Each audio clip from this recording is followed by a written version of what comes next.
বিসমিল্লাহির রহমানির রহিম। আসসালামু আলাইকুম।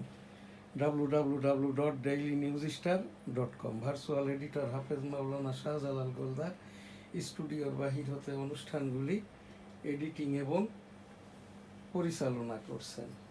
আজ শুরুতেই আমাদের অনুষ্ঠান এনএসটিভি নিউজ এবং সেই সাথে আমাদের এই যে অন্যান্য অনুষ্ঠানগুলি। বিসমিল্লাহির রহমানির রহিম। আসসালামু আলাইকুম। শুরুতেই অনুষ্ঠান পরিচিতি। www.dailynewsstar.com OLNP 624 2 June 2026।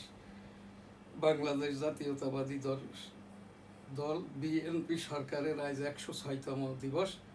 মাননীয় প্রধানমন্ত্রী তারেক রহমান সাহেবের এই যে আজকে সকল মাননীয় প্রধানমন্ত্রীর সকল কথাই ভাষণ।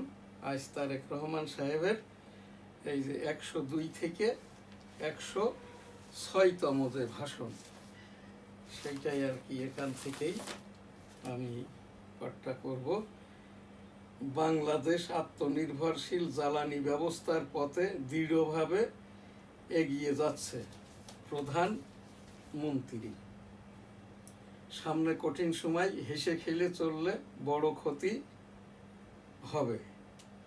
জিয়াউর রহমান সাহেবের মৃত্যুবার্ষিকীতে মাননীয় প্রধানমন্ত্রী তারেক রহমান।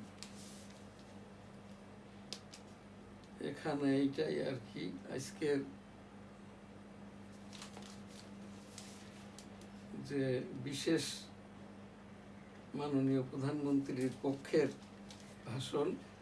শনিবার থেকে ব্যারাকে ফিরছে সেনাবাহিনী, অস্তিত্ব সংকটে চামড়া শিল্প। বর্ষিয়ান রাজনীতিকের বিদায়, তুফায়েল আহমেদ আর নাই। যুদ্ধে মোট 20টি মার্কিন স্থাপনায় নিখুঁত হামলা চালিয়েছে ইরান। বিবিসি। হামলার প্রাদুর্ভাবের মধ্যেই বাড়ছে ডেঙ্গুর সংক্রমণ।